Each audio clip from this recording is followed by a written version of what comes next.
Sura Al-Alaq, ang namuong dugo. Assalamualaikum warahmatullahi ta'ala wabarakatuh. Sumainyo po ang kapayapaan, ang biyaya, at ang awa ng Allah subhanahu wa ta'ala.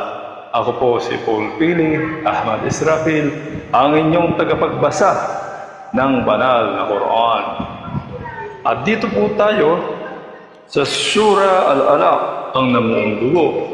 Ito po ay ang pagbabasa sa wikang Arabic na isinali naman po sa wikang Pilipino na Dr. Abul Khair Estarason, Ustadz Badi Uzzaman Esaljaw, at Muhammad M. Rodriguez na sinuri naman po ni Dr. Muhammad Nader Ibel at nailimbag ng ICD Jeddah, South Kingdom of Saudi Arabia. أعوذ بالله من الشيطان الرجيم. Ako'y nagpapakupok sa Allah laban sa Satanas na sinumpa. Ang banal na Quran po ay ang mga salita ng Allah subhanahu wa ta'ala, ang nag-iisa at tunay na Diyos na naglikha ng lahat. At sinabi niya po sa Surah Al-Alaq, Bismillahirrahmanirrahim. Sa ngalan ng Allah, ang pinakamahagin, ang napakamaawain at ganap na mapagmahal.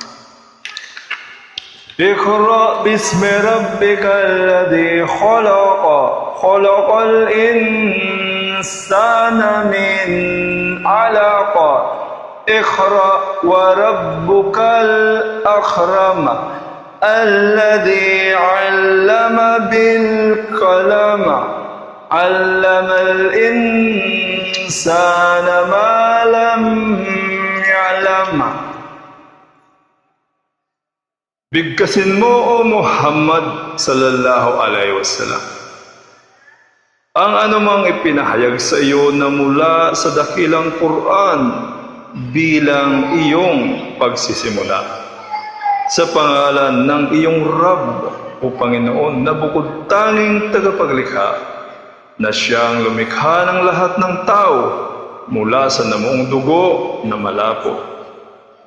Bigkasin mo, O Muhammad sallallahu alaihi wasallam, ang anumang ipinahayag sa iyo at katiyagan, ang iyong Rabb na tagapaglikha ay sagana, sa kabutihan at malawak ang kagandahang loob, na siyang nagturo sa kanyang nilikha ng pagsusulat sa pamamagitan ng panulat, na tinuruan niyang tao ng bagay na hindi nito alam at iniahon niya mula sa kadiliman at kamangmangan tungo sa liwanag ng kaalaman.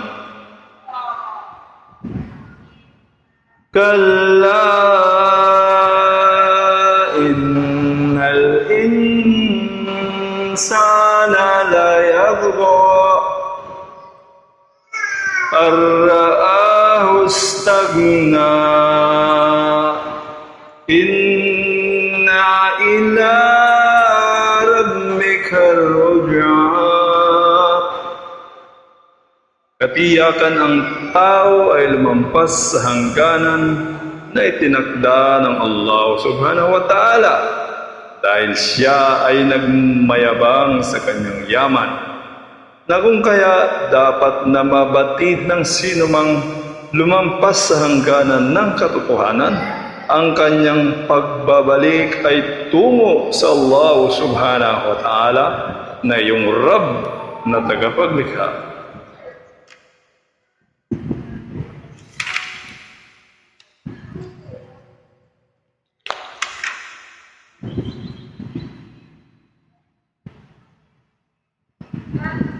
أرأيت الذي ينهى عبدا إذا صلى أرأيت إن كان على الهدى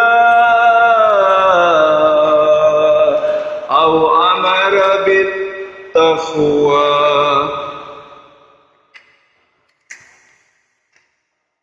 أرأيت إن كذب وتولى ألم يعلم بأن الله يرى كلا لئن لم ينتهي لنسفعا بالناصية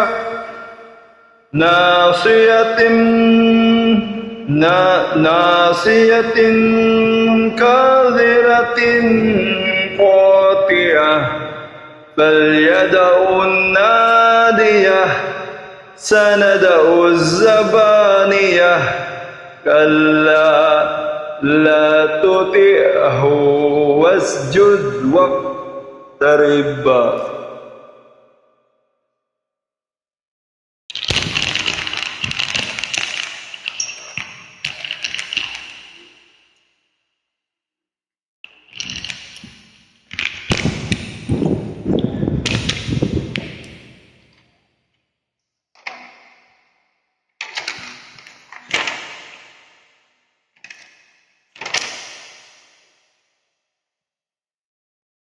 Nakakita ka ba, Muhammad sallallahu alaihi wasallam, ng higit pa nakamangha-mangha sa kanyang pagiging masama kaysa sa kanya na naghaharang?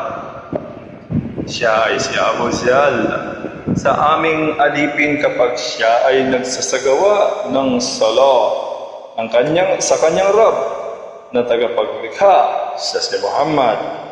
Ano kaya ang masasabi mo kung siya, si Muhammad ba na pinagbabawalang magsagawa ng sala o pagdarasal ang nasa patnubay? Na kung gayon, bakit siya pinagbabawalan? O di kaya siya ba na nag-utos sa iba ng pagkatakot at karapat-dapat ba siyang pagbawalan? Ano sa tingin mo?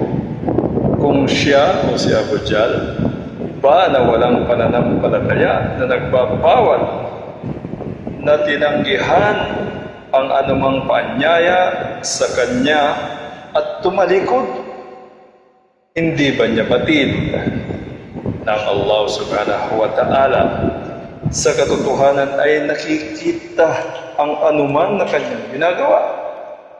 Ang katotohanan ay hindi ang yaong kanyang ginagawa, na kung kaya kapag hindi siya tumigil sa kanyang pagiging masama at sa kanyang pagtutulot ng kapinsalaan, ay pupuksain namin siya, nakakalat ka rin mula sa harapan ng kanyang noo ng mahigpit na pagkakaladkad, at siya ay itatapon sa impyerno na ang noo niyang ito ay isang sinungaling na noo. Sa sinasabi nito at mali,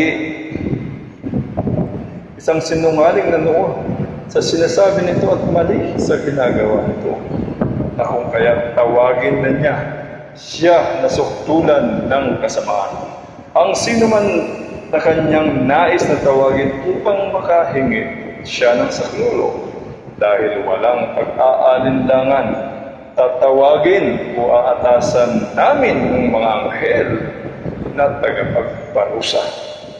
Ang katotohanan ay hindi ang yaong iniisip ni Abu Jahl.